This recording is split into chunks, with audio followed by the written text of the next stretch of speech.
My guest on this episode of Suit Up is Brad Calip, an Oklahoma native. Brad and his twin brother Bryant led Hobart High to a state championship in football in 1980, then went on to be an All-American at East Central University and inducted into the College Football Hall of Fame in 2003 for his play at ECU. In 2020, his brother Bryant passed away after a 3-year battle with cancer. Now an assistant coach at Owasso High School and husband to uber-successful Sapulpa girls basketball coach Darlene Calip, Brad knows that God has big plans for him and is open to fulfilling the purpose that God has for him. I started the conversation by asking about growing up in Hobart. It was very interesting, growing up in a small town. One thing that I enjoyed, and people ask me, where's Hobart at? And I'll tell them it's Western Oklahoma. I graduated with 81 in my class, and the luxury that I enjoyed that, I got to play with my twin brother, my cousin, and some other of my friends. We was able to play 4 sports, where if you went to a Jinx or something like that, you didn't get that luxury. And that's the one thing I really enjoyed about it. And you got to know your teachers and your coaches, and anything went wrong, everybody knew it in the town, and it was just a great life. I mean, you have 3 other brothers that went through the system, and you had us kind of follow in their footsteps, playing ball as a Calip. That's what you did. You supposed to be a good athlete, and so that's what I experienced. And my mom and dad, my dad was a Baptist minister, and my mom just dropped out in middle school and went back and got her a degree and became a kindergarten teacher. And the thing that she really taught me and Bryant growing up, that she said, hey, you can play 4 sports, but if you make one C, it's over. And at first we didn't understand. We're like, what is that? And once you get older, you know. And she kind of. So did anybody make a C? No. Test that? No, okay, because good. You were done, and so it kind of made me and Brian really be student athletes, and it carried over into college, and we ended up getting our masters, and so I'm kind of glad that she did that to us, and I kind of inherited to my kids, Mm-hmm. So did they grow up there too? Or no, how did you settle in? My dad grew up in a small town outside of Hobart, and my mom grew up in Hugo. Okay. Oh, circus town. And, yes, and at first, they got married. They moved to Oklahoma City, and my mom hated it. Too big. I think Bryant almost got ran over by a car, and it just was a bad situation. So my mom hey, either we leave, I'm gonna pack the kids up and leave, because my grandmother, my mom, she lived in Hobart. She said, okay. I'm going there, and this is just too much for the kids. So that's how we got to Hobart. Yeah. Were your parents, did they also grow up in Christian homes and brought that into the marriage? My dad was very, he ran like a kind of a bar type deal growing up. I can remember me and Brian, we were maybe in the 6th grade, 5th grade. On Saturday night was his big night where, he had bands come in. Mm-hmm. But we were always in there. And I'm like, today, DHS would have shut him down. He went straight to jail. But it was fun. I remember that. But, my dad was very abusive to my mom. She always sent us to church, but she never went. And, I remember one time she was ironing our clothes, and we asked her that question. She turned around and she had a black eye. And we were like, what happened to your eye? And we kind of knew, we heard it, Mm-hmm. during the night. And this was really, I tell people, God is good, because eventually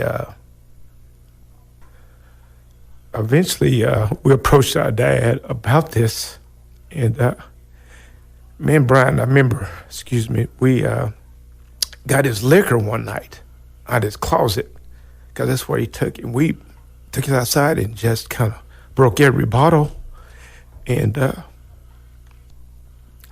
we knew our dad was going to come in and take my mother. Sorry. But no, please. That kind of changed my dad. And we told him that we did it. And my mom didn't do it. And you know what? I mean, somehow God changed him. You know, he became a deacon in the church. Mm-hmm. You know, became a Baptist minister. And I always share that story with my kids in FCA. And so when you think things are bad, it's not bad. You just got to trust God and his vision. Yeah. So timing is perfect for God. yes. He knew what was coming down the road for Exactly. your dad, and you guys didn't. But he also knew that you guys were going to play a part in that turnaround. What an awesome story and unexpected in this interview. I really appreciate you sharing that with us. So redemption already. Yes, exactly. In this podcast, and it doesn't even involve you really. Well, you were part of it, but so that's awesome. So your dad makes this turnaround, and you guys obviously were already kind of steeped in your faith at the time. How old would you have been then? I would say we were probably about 11 or 12. Okay, that would be sixth grade. Sixth grade, yeah. Okay. Yeah, exactly. So go at junior high age. Mm-hmm. All right. So, and you said you had older siblings, older than you and Bryant? Yeah, me and Bryant, we were the twins, and we had 3 older brothers. It's kind of weird. My mom didn't even know she was having twins at the time. But, yeah, we had my older brother, Willie Dunn, Calip, and we had Gary and Keith, and then me and Bryant. Okay. Yeah. How much older than you is your oldest brother? Oh, my God. Me and Bryant, 59. I think my older brother, Willie Dunn, is like 73, 74. Okay. So they would have been out of the house. Yes, sir. So the only father they knew was the abusive, yes, sir. drinking father. They didn't get part of what you guys got. Exactly. That's, but they did obviously eventually, as at an older age, but not in the home. Yes. So let's talk about sports. I get it. You're in a small town in Hobart. What else is there to do? Oh, Lord. But play. So you mentioned 4 sports. So did you play basketball, football, baseball, and ran track? Okay. So the big 4. Did you find yourself gravitating towards football? Because obviously you became a really good football player. Baseball was my favorite sport. I mean, if I could have got a big-time scholarship in baseball, I would have went baseball. But, my senior year, we won state 15-0, and I was, player of the year. And so all those accolades was this favorite in football. And, the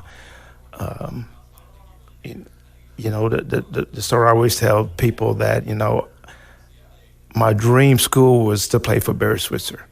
And that dream kind of came true when Proctor came in and recruited me and offered me a scholarship. And that's kind of filled my void a little bit. But, me, Brian, and Neil had a vow when we were like in the 8th grade that we were going to play together. So I kind of prayed about it. And I asked Proctor, I said, is there any way you can ask Switzer, could he offer Brian and Neil? And he said, yeah. And back then, we didn't have cell phones. So it was just like, I think he responded a couple of days later. And he's like, no, he just wants you. So I'm like, well, I'm not coming. And so I had to tell Brian and Neil, they're like, what are you doing? I'm like, dude, we're going to play together. I don't care what we play at. Mm-hmm. So I just knew God was going to take care of us. I mean, wherever I played, if I got good enough, I'd play at the next level. If not, I would fill my void playing with my 2 best friends. Yeah. So quarterback at Hobart? Yes. And did they want you at quarterback at Oklahoma as well? Yes. Oh, awesome. Yeah, they ran a triple option, so that's where I wanted to go. Okay. Big time. So you end up at East Central. How did that come about? You know what? So once I kind of denied that, we kind of did some shopping around. So, so smaller schools. I mean, some schools want me to play, receiver. I'm like, no, I'm not going to play receiver. And so they came down and offered all three of us. I mean, they ran the triple option. Neil was a tight end. Bryant was a running back. It just fit everything that we wanted.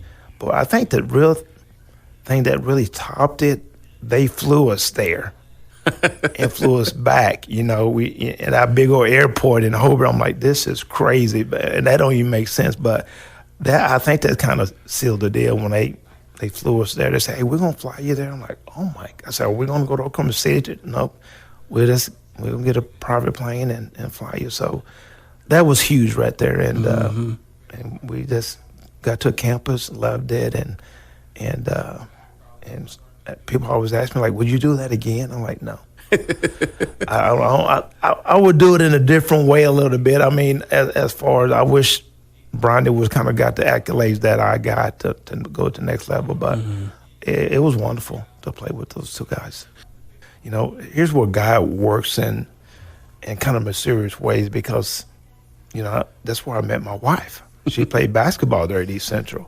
So, God is always good, and you never know what journey you're going to take with him, but, it was the best thing that happened to me. Yeah, it is fun to look back and to be able to, because sometimes you can't see God working in the past, but in these cases, like with you and Darlene, you can. You're like, well, it wasn't about football really necessarily for me. It was about meeting her. Exactly. So, all right, so let's talk about East Central because you would have a pretty good career there. Walk us through, were you a 4-year starter? Yes. It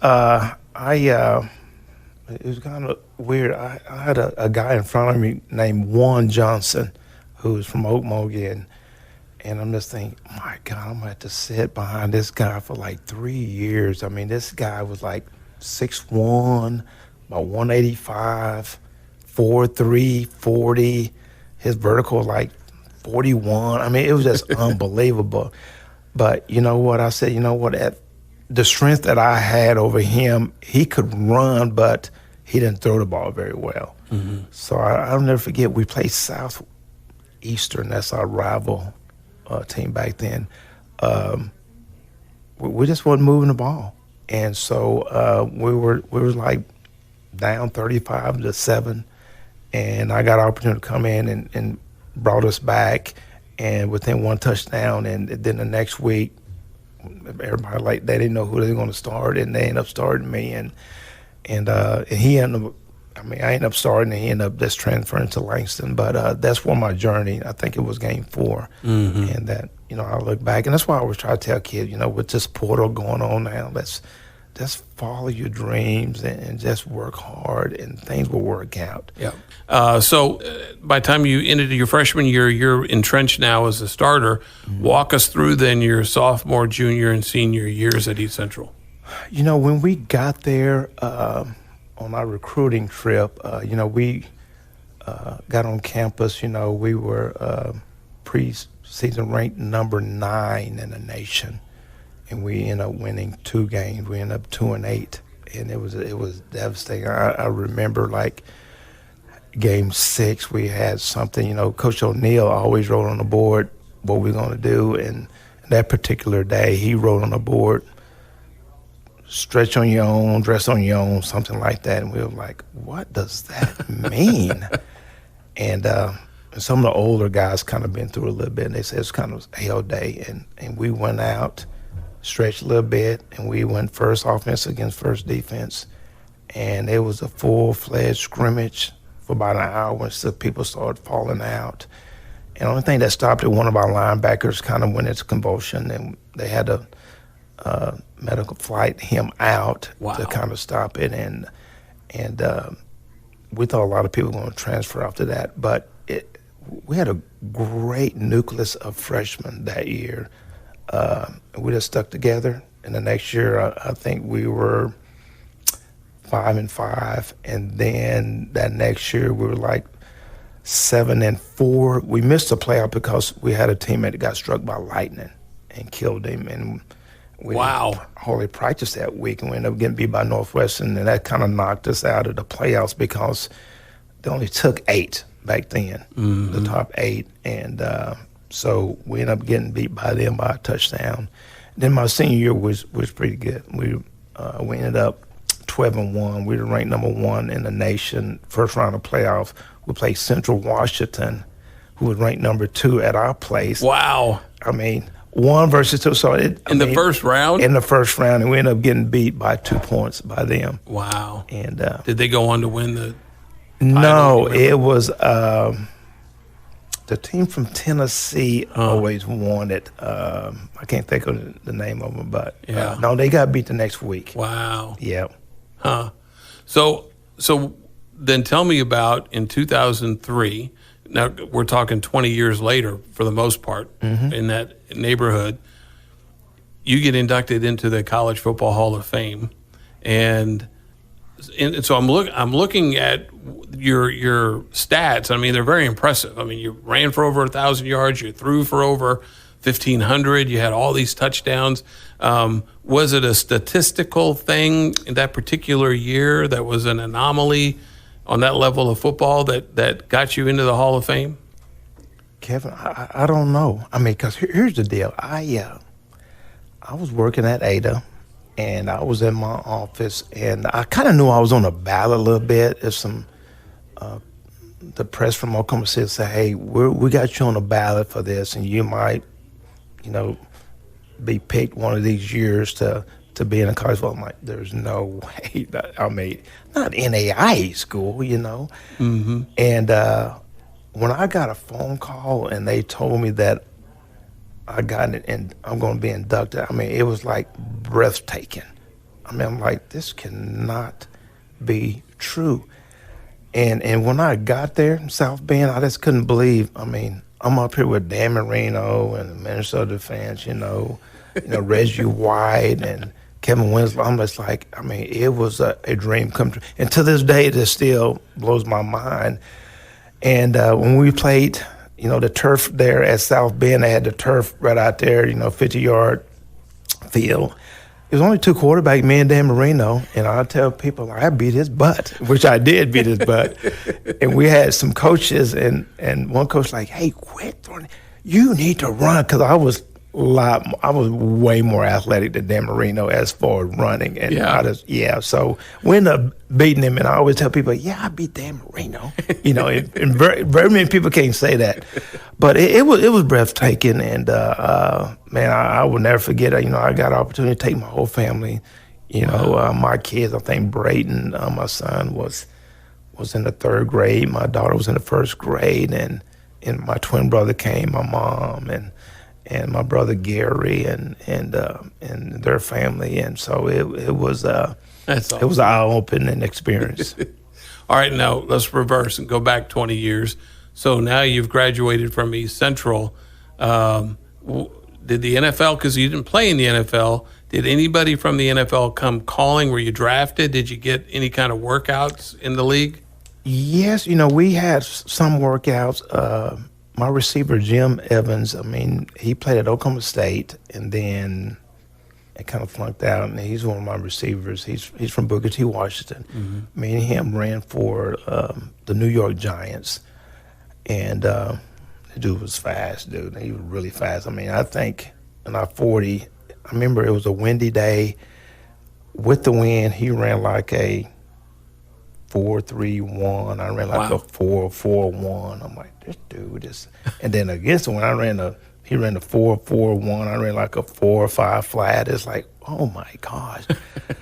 But never got an opportunity that you're gonna get drafted or any of that. Were they talking to you about playing running back or receiver? Okay. Receiver. The best thing probably that ever happened to me back then, the USFL was out, and they were kind of paying players. So June Jones and Miles Davis say, "Hey, we want you. We're gonna draft you. We like you." I'm like, okay. So I'll make a long story short. I ended up getting drafted in the 2nd round with Denver Gold and USFL, and played a year. It was a good league, but I played a year and then the league folded. But it was fun. I mean, I played against some great players, you know, Doug Flutie and Herschel Walker and those guys, and that was a stout league. Some big dog, Reggie White. I mean, he was in it. I mean, it was very intense league. Do you have a moment in that year that stands out above all? Well, here's what I enjoyed. I mean, I got to, you know, pregame, we kind of talk, you know, Doug Flutie. I just want to see him because, you know, the Flutie pass. I'm like, I'm just going to go over there and talk to him. And the dude was he maybe about a centimeter taller than me. I just couldn't believe how small he was. And the dude could throw the ball. And Herschel Walker wasn't a very big guy, but that dude was put together. I say he's about 5'11" at the most. I mean, and just to kind of meet those guys before the game, it was just like, oh my, I saw these guys play on TV. And that's what kind of took my breath away. And of course, you know, June Jones and Mouse Davis, they were great coaches. And I learned a lot from those guys playing with them to run and shoot offense. And it just kind of fit who I was as an option quarterback. And that's what they looked for. They looked for like small, you know, mighty receivers. And so I had fun. So where did you go and play in Canada? I played for Ottawa. Okay. Played for Ottawa. I played a year there, and then I got an opportunity to go to a training camp with the Cleveland Browns for a week and got released. And then that's when how'd you get released? How'd they do it? They because the NFL's famous for old Vinny was the old quarterback at the time. And, you know, he had some good receivers. I think Metcalf and some of those guys, and you know, they had a 1 week training camp for like rookies and kind of like free agents. And so I was there to like Thursday, and of course, you know, you go to your locker, you kind of get on your locker like, hey, there's a tag there. There's a tag, and you know, I was just kind of honored I'd even get recognized at the level coming from East Central University. Yeah.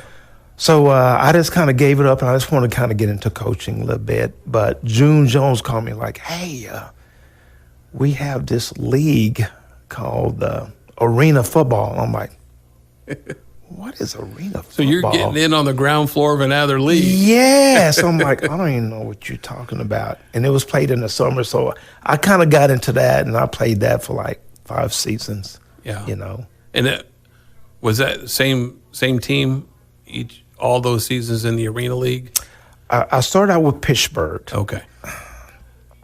Tampa Bay bought them out, and that's when we went to Tampa Bay Storm, and old Gruden was my quarterback. Really? Yes. Wow. And here's the deal. When we got there, we had these zebra uniforms, like blue and red, and our parents was like, oh, that was the ugliest uniform. I said, either two things can happen.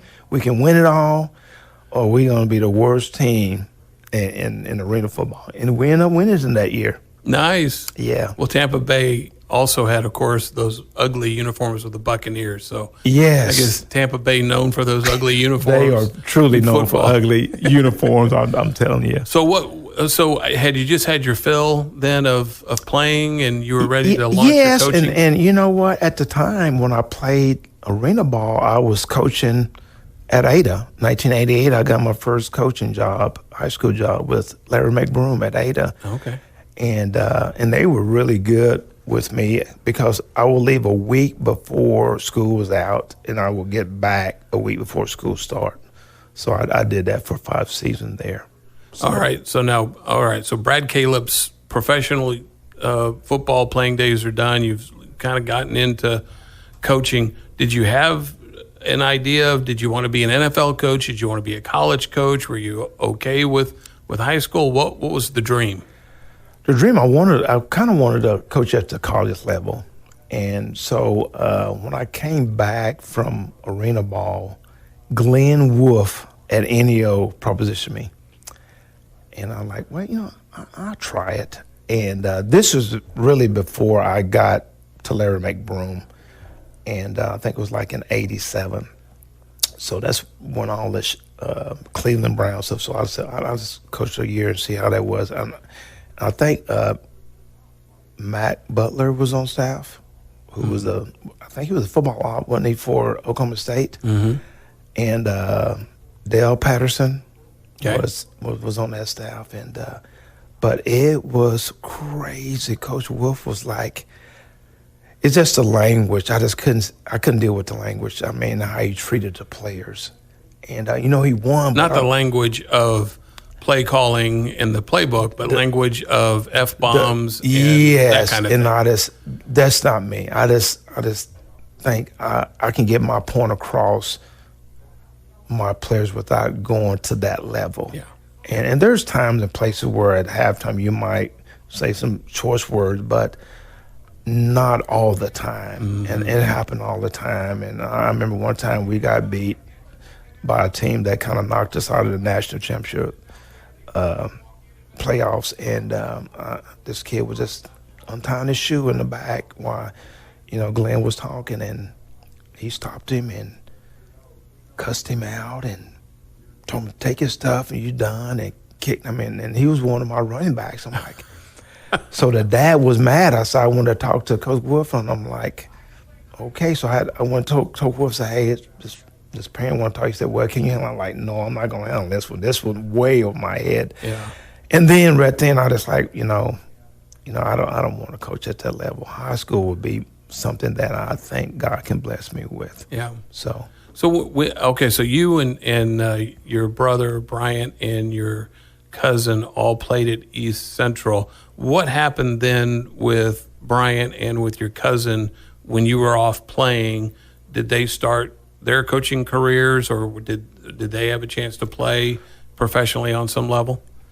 Well, when I got drafted,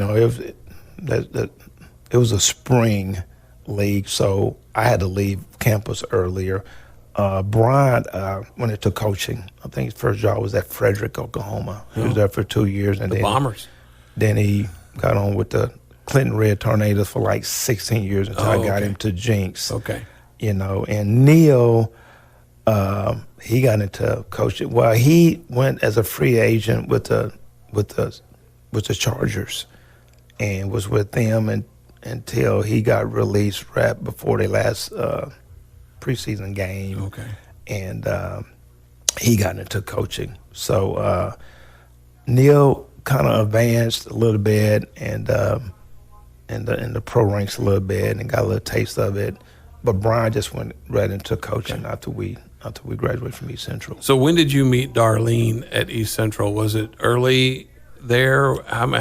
What's the age difference between Darlene is I'm 2 years older. Okay. So her freshman year, and it was my junior year. Mm-hmm. Yeah, some girls from Oakmont kind of set us up, at a dance, and I kind of knew she was going to be the one because I always wanted to marry someone, well, of course, very attractive, but a coach, because I know I want to be a coach. Yeah. And she had all those.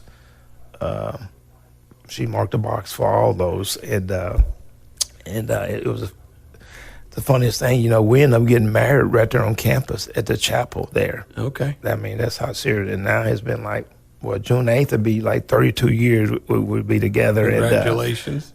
So it's awesome, and I couldn't ask for a better partner. So how long after you got married before you started having children? When we got married, we kind of waited like 5 years because we want to enjoy ourselves. Mm-hmm. Because, at 8, I had some single parents who were kind of using their kids as leverage as far as like, hey, you're not going to see him if you don't do this. And I said, let's just wait 5 years before we have kids and kind of don't get in that. I hope it didn't happen, but it didn't happen. So I think I was 32 when I had my son. Okay. And so it worked out very well. And Darlene kind of wanted to have one. I was like, I had there's 5 siblings in my family, and we got to have someone. Brayden has to have a brother or sister, and so we end up having Bryce later on. Yeah. Two blessings in disguise. That's awesome. So let's advance forward to just not that long ago, your head coach at Booker T, your brother Bryant is assistant coach at Jenks. You were telling me before we officially started the interview about the first time that Bryant, would this have been 2018 or so, or earlier than that, when you guys were out on a jog and he was having some difficulty in completing the run? It was probably in 17. Okay. You know, we fortunately we got to coach together 2 years with Coach Trimble, and our summer pride started at 6 o'clock, so we just parked at Riverside around 5, and just got us to run. And me, Brian, and his wife, and when we went to the casino there and turned around, I mean, on the way back, he was just struggling the whole time. And we did this like the whole summer, and he never got any better. I mean, usually when you do that every day, Mm-hmm. I mean, you kind of build up some endurance, and he never did. And I'll never forget, we was coaching, and he just called me and said, "Hey, I got something to tell you." I'm like, "What's going on?" He said, "Well, I got tested, and they said I have cancer." And, you know, anytime you hear the C word, Mm-hmm. you just don't, I mean, it just floors you. And I was floored. I mean, I just started bawling. And he said, "It's okay. I think they're going to get it." And I'm like, "What type of cancer?" And it's multiple myeloma, where he had cancer, which deal with the blood and the bone. And for 2 years, you know, he took some treatment and all that, and kind of went into remission. And then he came back the third year, and ever since then, I mean, he just struggled there for like 4 years, and eventually it took his life. So, was there a point? Obviously, there was a point where you figured that the chances were pretty slim that he wasn't going to make it. How long between that moment that you had that thought and his passing? Well, it was kind of weird. His last year and a half, that's when kind of COVID kind of came along, where I could hang out with him at St. Francis, you know, when he got his blood transfusion or his platelets and stuff. And then when COVID came in, it was like a shutdown. Mm-hmm. And that's when I had to jog around La Fortune just to see him at the hospital. That's the closest I could get to him. And Did he have the strength to get to the window? I couldn't see him. He didn't know where I was at, just and knew which I window kind it of knew was? what wing he was on, but he couldn't see me. But then his doctor was good enough. Some nights I could come and stay all night with him. There at the end, I mean, they told him there's nothing else they could do for him, and I think Brian was a kind of a big dude. I mean, he was like 230. I mean, put together. I think when they dismissed him from the hospital, he was 165. Wow. And I'll never forget, you know, he hugged me at the hospital. He said, "You know what? They're going to release me, but I'm going to beat it." I mean, that's kind of faith he had. And then 9 days later, he passed away. Mm-hmm. But I know he's at a better place. And sometimes we get selfish and want him on earth, but that's where we want to be, where you want to be. Right. And Right. him and Neil, I'm like, I mean, someday I will reunite with those guys again. But so I share that with my players in FCA. I have it at Owasso. And Well, and you shared with me that you lost your dad in the late 90s. So you had already lost someone very close to you at that time. So when you look back at Brad Calip's life, I mean, you got some really high highs and some really low lows. Was there ever a time where there was, with your dad's passing or with your brother's passing, that your faith got rocked to its core, or how did you get through those times? Kevin, it was tough because, you know, you always ask the question, why? You know, you see, I never forget, one of my deacons at my church at Hobart, I asked him a question. I said, why does God take the good people? I mean, it's some people who druggies and why don't people go? I mean, why? I said, Bryant, worship the Lord and all that. He said, dude, he said, God only take the best.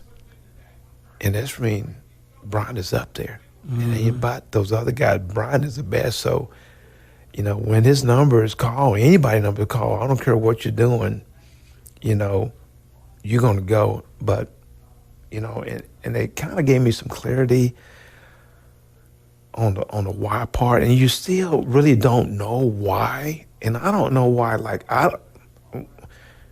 to go back into time when you saw me, Brian, and Neil, you knew that it was three of us. And I always wondered, like, why I didn't go first? And that's the question I have, like,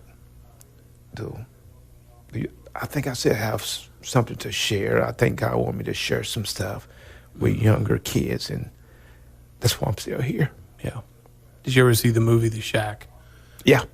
See, I think about that time when they were in that cave area and that father who was so distraught over losing his daughter, and the same thing about why would he let the man who abducted and murdered his daughter live, and then that person who was playing the role of, I think, the Holy Spirit said, here's what you don't understand, is that both of those people are God's children who he loves the same. And to me, that was like a mind-blowing thought that I thought, you know what? I don't know that I'll ever be able to get to that level of deep thinking, but I get it.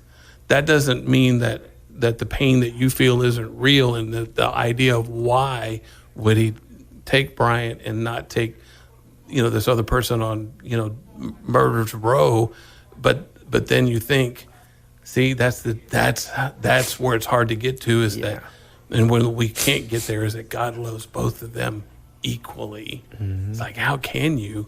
But then when, I've got kids, and I've had one kid who's kind of gone astray, and then I think about it and I go, well, I love that kid just as much as I do the one that didn't. And if anything, I may actually have more attention paid to that one to try to help them get back to that relationship with Christ.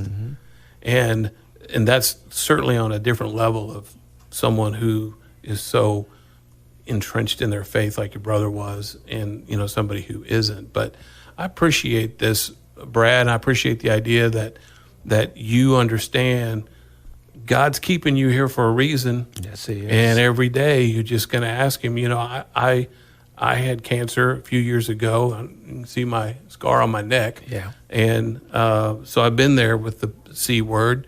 I survived. I had COVID last year that hospitalized me, and I thought I was not going to make it out of the hospital at one point. And so I have that same thought, and that is, I'm here for a reason.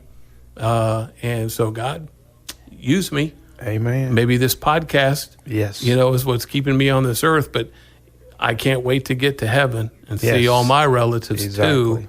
And I'm not even gonna ask the question of why. I'm just gonna be so happy to be there and see all those people. Man, yes. I'll have a lot of questions for Paul and for Abraham. Exactly. And for Samson. Exactly. I'll have a lot of questions for Samson.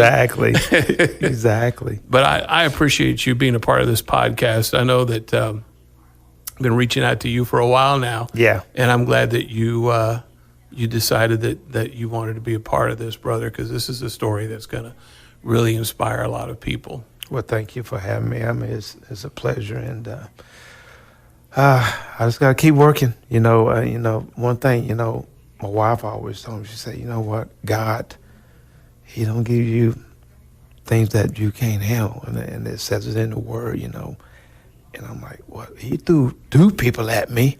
That's like, wow, that is tough. So, I'm managing it. I mean, as long as I keep his word and and believe in him. I mean, he's going to take care of me. And like you said, you summed it up.